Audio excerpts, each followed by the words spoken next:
Hey everyone, अस्सलाम वालेकुम। क्या हाल है आप सबके? मैं उम्मीद करती हूँ आप सब ठीक होंगे, खुश होंगे और बहुत बहुत मज़े में होंगे।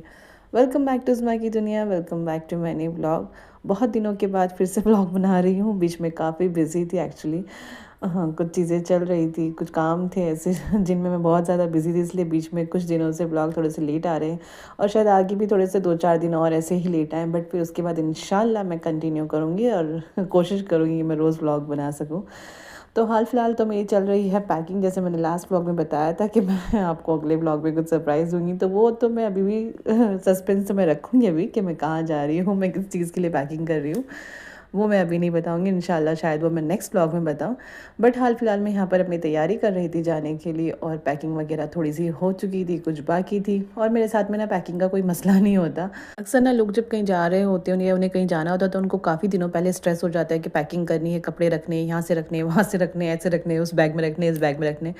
मैं कितने भी दिनों के लिए जाऊँ, कहीं पर भी जाऊँ, बट मेरा हमेशा ना मेरा सेट रहता है कि मुझे अगर मैं 2 दिन पहले भी अपनी पैकिंग करूँ ना तो मतलब मेरी हो जाती है, कहने का मतलब मेरा ये है।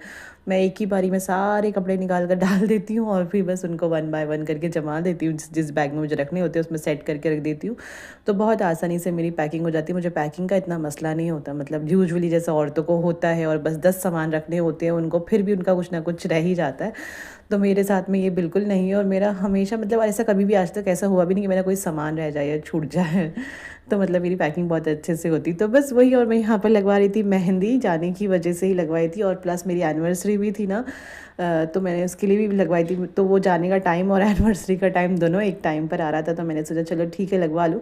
और इस साल हमारे 10 साल पूरे हो जाएंगे। वैसे तो ना हमारा एनिवर्सरी का ऐसा कुछ ऐसा प्रोग्राम नहीं था कि हम लोग सेलिब्रेट वगैरह ऐसा कुछ करेंगे या नहीं। वो मुझे ये था कि हम वहाँ पर जाकर ही करेंगे, बट लेकिन फिर डेट बीच में पड़ गई तो हमने बोला चलो ठीक है, छोटा सा एक केक सेलिब्रेशन तो होना चाहिए।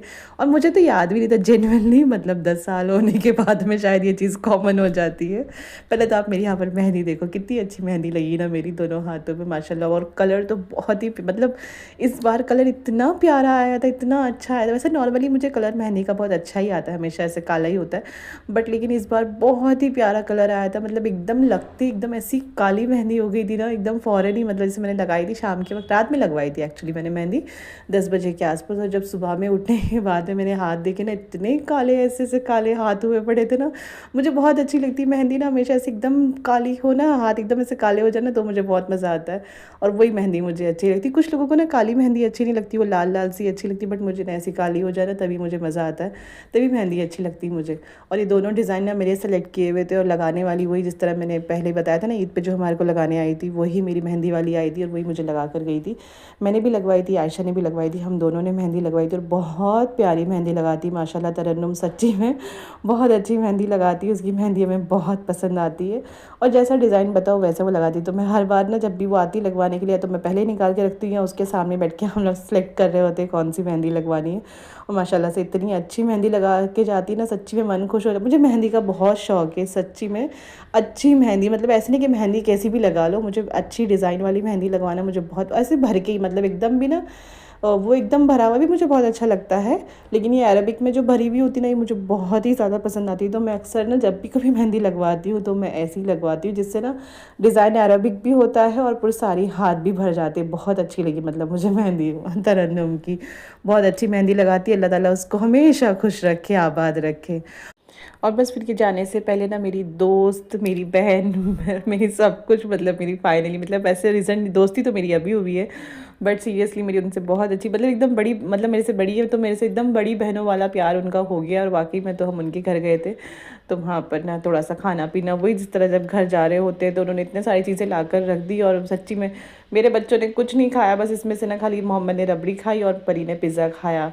बस वही है, बच्चे ना बहुत ज़्यादा चोर है मेरे खाने के ना, तो मैंने उनको बहुत फोर्स भी किया, बट लेकिन नहीं खाया। मोहम्मद ने सिर्फ ये रबड़ी चखी और मैंने हलीम खाया और परी ने पिज़्ज़ा खाया। पर माशाल्लाह सच्ची में सारी चीज़ें बहुत, बल्कि पूरा खाना वाना बना रखा था, बट मैंने खाना नहीं खाया क्योंकि मुझे सच्ची में ना भूख नहीं थी और मेरे जाने की इतनी ज़्यादा टेंशन हो रखी थी ना, तो मेरा खाना अलग से नीचे नहीं उतर रहा था। बट लेकिन मैं जाने से पहले उनसे मिलना चाहती थी, तो इसलिए उनके घर गई थी और बस मैं मिलकर आ गई, बच्चों को भी लेकर गई थी और का अच्छा लगा बस मिलकर। बस वही है ना, जब कहीं जाने लगो और अब वहाँ के आसपास के लोग हों और फिर उनसे मिलना मिलाना हो जाए तो मन और उदास हो जाता है। तो बस खैर हम आ गए थे फिर मिलके। और ये आयशा की मेहंदी देखो, आयशा को भी बहुत प्यारा कलर आया था, बहुत अच्छी मेहंदी थी। और आयशा को ये चॉकलेट मिली है इस खुशी में क्योंकि आज ना आयशा का रिज़ल्ट था। एक्चुअली मैं 2-3 दिन का व्लॉग एक साथ में कंटिन्यू कर रही हूँ क्योंकि ना पिछले कई दिनों से व्लॉग बन ही नहीं रहे हैं, बना ही नहीं पा रही हूँ मैं। लेकिन मैं कुछ कुछ क्लिप शूट करती हूँ, बट वो ये ना एडिट करने का टाइम नहीं मिलता, मेरे पास वक्त नहीं होता, तो इसलिए मैंने छोटी छोटी कुछ कुछ क्लिप ऐड की है। तो ये 2-3 दिन का व्लॉग एक साथ में है। तो बस ना यहाँ पर ना आयशा का आज रिज़ल्ट आया हुआ था और माशाल्लाह आयशा अपनी क्लास में फ़र्स्ट आई थी, तो मुझे बहुत खुशी हुई, हम सबको ही बहुत खुशी हुई, जाहिर सी बात है। तो आयशा को ना ये उसकी मौसी की तरफ से चॉकलेट मिली थी, जब भी सुबह की टाइम की बात है। और आयशा अच्छा मेरे साथ में अपना रिज़ल्ट लेने गई नहीं थी, उसको मैंने ना बहुत मतलब मैंने कभी ऐसा खैर कहा नहीं है, उसको कभी से स्ट्रेस्ड आउट नहीं किया है कि तुम्हारे मार्क्स अच्छे आने चाहिए वगैरह वगैरह। बट इस बार मैंने उसको थोड़ा सा स्ट्रिक्टली किया हुआ था कि ना तुम्हारे को अच्छे मार्क्स आने चाहिए। मैं कभी करती नहीं, बट ऐसे ही इस बार ना मैंने ऐसे ही रैंडमली उसको बोल दिया था, बट शायद उसने ज़्यादा स्ट्रेस ले लिया था, तो फिर बेचारी डर गई थी, बोलती मम्मी मेरे मार्क्स अच्छे नहीं आए तो आप मुझे वहाँ पर डांटोगी, मुझे नहीं चलना आपके साथ में। हालांकि मैं ऐसा नहीं करती, बट पता ही नहीं क्यों शायद वो डर रही थी। तो फिर मैं भी उसको लेकर नहीं गई, मैंने कहा चलो, क्योंकि सुबह 9 बजे उसका रिजल्ट आना था और वो सो रही थी, तो मैंने कहा चलो ठीक है तुम सोए रहो, मैं जाकर लेकर आती हूँ। और जब मैं वहाँ पर गई ना तो उसके नाम की अनाउंसमेंट हो रही थी, तो मुझे बहुत अच्छा वो लगा सही में कि ना उसके नाम का अनाउंसमेंट हुआ, उसको सर्टिफिकेट वगैरह मिला, बैच मिले। और वो ही खुद नहीं गई, तो फिर बस मुझे बहुत बुरा भी लगा, फिर उसकी टीचर्स ने बहुत बोला भी क्या वो आयशा क्यों नहीं आई, फिर मैंने बोला कि वो सो रही थी इस वजह से नहीं आई। तो बट खैर लेकिन सीरियसली मुझे बहुत अच्छा लगा, वो आयशा फर्स्ट आई है अपनी क्लास में, मुझे ये चीज़ मुझे बहुत अच्छी लगी और बहुत खुशी का मौका था हमारे लिए। और ये सीज़न का पहला मैंगो शेक हम लोग पीते हुए, तो मैंने कहा ये मोमेंट की जो रिकॉर्डिंग होनी चाहिए ज़रूर, क्योंकि ये सीज़न का पहला मैंगो शेक हम पी रहे हैं। मैंगो तो वैसे तो मुंबई में बहुत टाइम से आ रहे हैं, बट हमारे घर में आए नहीं थे अभी तक, क्योंकि ना सही नहीं आ रहे थे, वो कहते हैं ना वो जूस वाले आते हैं ना वो टाइप के आ रहे थे, और आसपास जो क्या कहते हैं वो अल्फांसो ना वो ठीक नहीं आ रहे थे, तो इस वजह से आए नहीं थे। बट इस बार लेकर आए मम्मी, तो ना बहुत अच्छा लगा मैंगो शेक, पहला सीज़न का मैंगो शेक पीकर। अब लेकिन लाइन लगेगी। और आम हमारे घर में सीज़न में इतने आते हैं ना, इतने आते हैं कि मैं बता नहीं सकती, मतलब हमारे घर में आम ना ऐसे आते हैं कि ना क्वांटल की क्वांटल आम आते हैं सही में। और क्योंकि आम एक्चुअली ऐसा ही है, वो 1-2 आम खाकर ना मन नहीं भरता, कभी अगर आम खाने बैठे तो वो 1-2 में जी नहीं भरता, जब तक 3-4 आम नहीं खा लो इकट्ठे तब तक मज़ा नहीं आता, मुझे तो नहीं आता सीरियसली। वो एक आध आम रखा था मैं तो कभी उसको छूती भी नहीं, क्योंकि वो ना मन और ललचा जाता है, आम खाने के लिए मन करता है, तो मैं 1-2 आम हो तो मैं नहीं खाती, हमारे घर में आम खूब हो तो ही मुझे आम खाने में मज़ा आता है। तो बस खैर देखिए ये रहा मेरा एनिवर्सरी का केक। और हाँ, जैसे मैं पहले कह रही थी कि ना कि 10 साल होने के बाद में शायद ये चीज़ें आम हो जाती, मतलब मुझे जेनुअनली मेरी एनिवर्सरी मुझे दिन में याद थी कि हाँ रात के बाद में मेरी एनिवर्सरी लग जाएगी, बट शाम होते होते मेरे जहन से बिल्कुल निकल गया। और मैंने सोचा था इस बार कि ना मैं केक मंगाऊंगी, बट लेकिन मेरे बिल्कुल जहन से उतर गया। और फिर ना मेरे हस्बैंड जो थे वो भी चले गए, अपना उनको काम था वो भी चले गए, मुझे भी बिल्कुल जहन में नहीं रहा कि ना अभी एनिवर्सरी है वगैरह ऐसा कुछ। लेकिन वो फिर जाकर ना वो केक लेने ही गए थे, मुझे लगा वो अपने काम पर गए, वो केक लेने ही गए थे, और मैं पता नहीं कुछ कर रही थी, मोहम्मद को शायद कुछ करा रही थी, आई थिंक मोहम्मद वॉशरूम में था, मैं उसको वॉशरूम लेके गई थी। फिर जैसे मैं बाहर निकली उन्होंने मुझे एकदम से विश किया, मेरे एकदम शौक रह गया कि हाँ यार मुझे तो याद ही नहीं था मेरी आज एनिवर्सरी है। तो मुझे फिर बहुत ख़राब भी लगा, फिर मैंने उनसे कहा अब यार मैं भूल गई थी। तो फिर मुझे सच्ची में ऐसे लगा कि ना यूजुअली औरतें नहीं भूलती एनिवर्सरीज वगैरह या बर्थडे वगैरह, आदमी ज़रूर भूल जाते हैं, पर सीरियसली उन्होंने याद रखा, मुझे बहुत अच्छा लगा। सीरियसली मैंने उनको बहुत अच्छे से गले लगाकर विश किया और फिर मैंने उनसे माफ़ी भी मांगी। फिर मैंने उनसे कहा भी यार मुझे बहुत अच्छा लगा ये कि आपको याद रहा और आप लेकर आए, मुझे सीरियसली बहुत अच्छा लगा। क्योंकि अब सबसे 2-3 दिन पहले हम लोग ऐसे ही डिस्कस कर रहे थे, फिर वो कह रहे थे एनिवर्सरी भी तो आने वाली है, मैं सोच रहा हूँ ऐसा करूँ। मैंने कहा देखो अभी कुछ मत करो, हम जहाँ जाएंगे हम वहीं सेलिब्रेट करेंगे, तो मैंने मना कर दिया था। बट उसके बावजूद भी उन्होंने याद रखा और वो केक वगैरह लेकर आए, तो मुझे सीरियसली ऑनेस्टली मतलब ना ये मैटर नहीं करता कि आपने कितना बड़ा सेलिब्रेशन किया है या किस तरीके से किया है, मैटर वो करता है उस टाइम पर आपको याद रहा है और आपने उसको मनाया है, तो वो चीज़ बहुत इंपॉर्टेंट होती है मेरे लिए तो खासकर है। मुझे ये मैटर नहीं करता कि क्या गिफ्ट मिला है या कितने बड़े पैमाने पर आपने सेलिब्रेशन किया, मुझे वो नहीं चाहिए, बस छोटा सा हो बट लेकिन दिल से हो तो वो अच्छा लगता है। ये हमारी 10th ईयर एनिवर्सरी है, तो आप हमारी 10th ईयर एनिवर्सरी पर क्या कहना चाहोगे हमारे साथ को लेकर? साथ है इतना प्यारा है जीवन सारा। बस इतना सही, और कुछ डिटेल में बताओ मुझे और सुनना आना पड़ेगा दुनिया में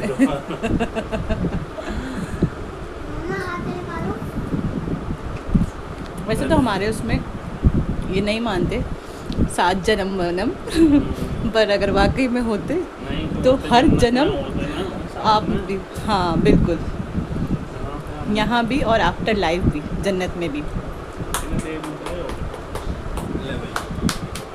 निकालो हैप्पी बर्थडे। ऐसा लग रहा है कि हमारी एनिवर्सरी का तो कोई वो नहीं है, पर मोहम्मद के और बस आयशा के मज़े, हाँ है ना, है ना मोहम्मद?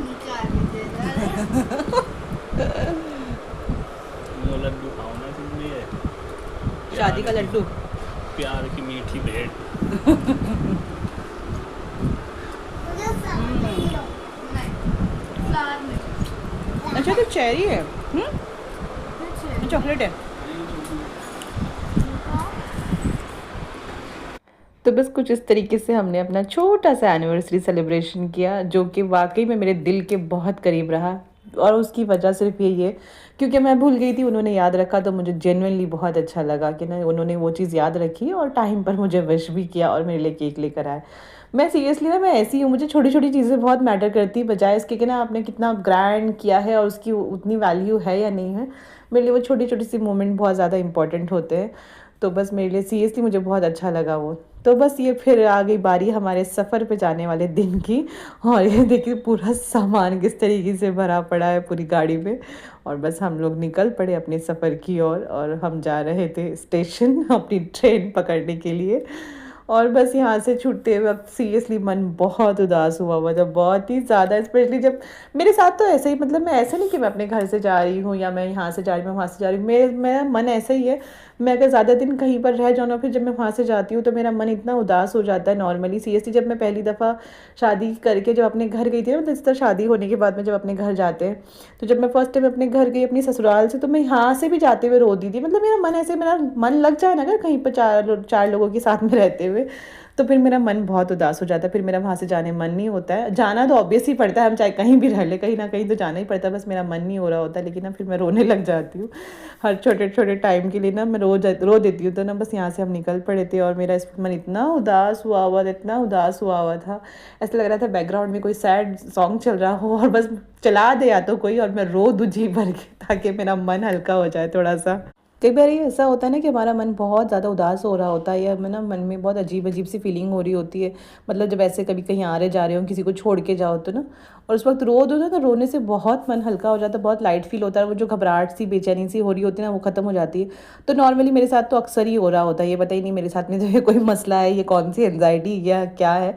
मतलब मुझे हर एक सिचुएशन में मुझे ये फीलिंग होती है, मेरा मन एकदम अजीब हो जाता है, घबराने लगता है और मेरा रोने का मन करता है, फिर मैं रो ही देती हूँ एंड में आके। मेरे हस्बैंड भी मुझे अक्सर जब कभी मुझे ऐसा हो रहा था तो वो मुझे बोलेंगे, वो मुझे गले लगा लेंगे और फिर बाद में बोलेंगे अच्छा ठीक है तुम थोड़ा सा रो के तुम्हारा ठीक हो जाएगा। और सीरियसली जैसे मैं रो देती हूँ ना, मेरे आंसू निकल आते हैं, तो उसके बाद मेरा ऐसा लगता है कि हाँ मेरे इमोशंस निकल गए, तो उसके बाद मैं एकदम थोड़े से ना शांत हो जाती हूँ, फिर मुझे ऐसा लगता है कि हाँ ठीक है। अदरवाइज़ इतनी ज़ोर ज़ोर से दिल धड़क रहा होता है ना, बड़ी अजीब सी किस्म की बेचैनी होती है, और इससे मैं इतनी तंग हूँ ना वाकई में, इसका कोई इलाज भी नहीं। मैंने डॉक्टर्स वगैरह को भी बताया हुआ है ये, तो डॉक्टर्स बोलते हैं कुछ नहीं, आप ना बहुत ज़्यादा स्ट्रेस लेते हो, हर सिचुएशन में आप बहुत ज़्यादा स्ट्रेस्ड आउट हो जाते हो, तो इसलिए ना आपकी हार्ट बीट बढ़ जाती है और आप थोड़ा सा सोचने समझने लगते हो, तो इसलिए आपकी हालत ऐसी हो जाती है। कोई नहीं है, इसका कुछ नहीं है, इसका आपको अपने आप को ही काम करना पड़ेगा थोड़ा सा।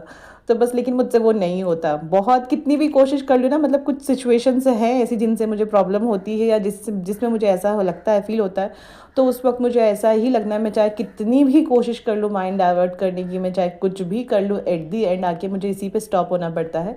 और फिर उसका हल ये निकलता है कि मैं रोती हूँ, फिर रोने के बाद में मैं शांत हो जाती हूँ, फिर मुझे सही लगता है। तो बस यहाँ पर भी वही हुआ पड़ा था, मुझे जाना था और जाने के दिन तो ये हाल मेरा होना ही होना है। मैं मतलब जाने से पहले मेरे कई दिन, हफ्तों भर पहले मेरे साथ में ये चीज़ होने लगती है कि हाँ मुझे जाना, चाहे कहीं से भी, मैं यहाँ से जाऊँ या वहाँ से जाऊँ, मुझे हर दफ़ा यही होता है कि बस हाँ मुझे जाना है, मुझे जाना है। और बस मैं ना टेंशन लेते लेते लेते जब तक मतलब मैं ट्रेन नहीं बोर्ड कर देती ना, या प्लेन जिससे भी हम जा रहे हो तब तक मैं बोर्ड नहीं कर देती, तब तक मेरी कंडीशन यही रहती है। बस जब बोर्ड हो जाए उसके बाद मैं शांत हो जाती हूँ, फिर मुझे टेंशन, मतलब एक्चुअली एक तरह सफ़र की भी थोड़ी सी टेंशन होती है।